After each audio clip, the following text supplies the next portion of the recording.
नमस्कार. तर हल्ली ना आपण सगळे खूप बिझी झालेले आहोत. कोणाकडेही कोणासाठी वेळ नाही. भेटणं तर सोडूनच द्या.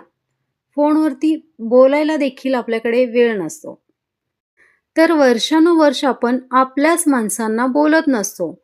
ज्यावेळी ते फेस टू फेस समोर येतील, त्याच वेळी आपण त्यांना बोलत असतो. तर काही माणसं असतील जे नात्यांना महत्त्व देत असतील, पण काही माणसं असे नसतात. त्यांना असं वाटत असते, की माझ्याकडे सर्व काही आहे. सोयी-सुविधा, मला जे काही पाहिजे ना, ते सगळं काही माझ्याकडे आहे. मग मला नात्याची गरज का? तर मला कधी-कधी ना पूर्वीचा काळ खूप आठवत असतो. त्यावेळी ना माणसाकडे पैसा नसायचा, पण नाते सांभाळण्याची क्षमता त्यांच्यामध्ये खूप असायची. आता माणसाकडे ना खूप पैसा आहे, पण माणसं नाहीत.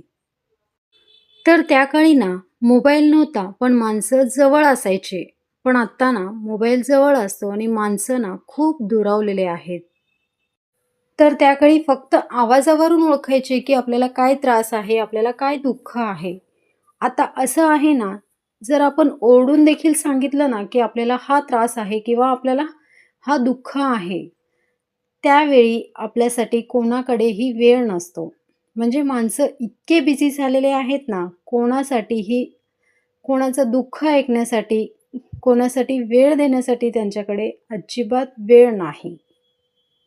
तर मला एकच म्हणायचं आहे, की इतकीही बिझी होऊ नका, की उद्या तुमच्याकडे वेळ भरपूर असेल, पण तुमचे माणसंच नसतील, तर त्या वेळेचा काय फायदा आहे? तर होईल तितकं आपल्या माणसांना वेळ द्या. त्यांच्याबरोबर वेळ घालवा. तर नेहमी खुश राहा आणि पॉझिटिव्ह राहा. भेटूयात नेक्स्ट व्हिडिओमध्ये. बाय.